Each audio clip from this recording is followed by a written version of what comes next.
थमी आ गया सुरेंद्र कड़े रह गया रतम बोलते कोणी सुरेंद्र कड़े छोड़े आए तमी देख रहे थे बोल दो तो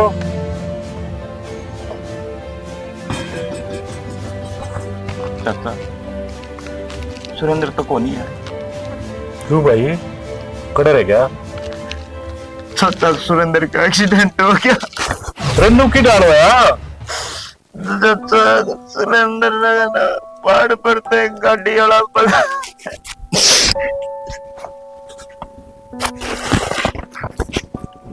चाचा सुरेंद्र क्या बात रहे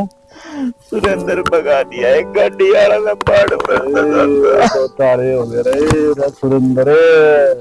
अरे मैं पहले ना तो दाई ना अरे माता बेटा तू अरे सुरेंद्र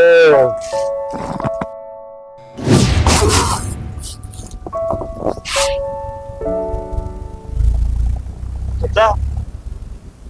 चाचा रे ओ चाचा चाचा चाचा रे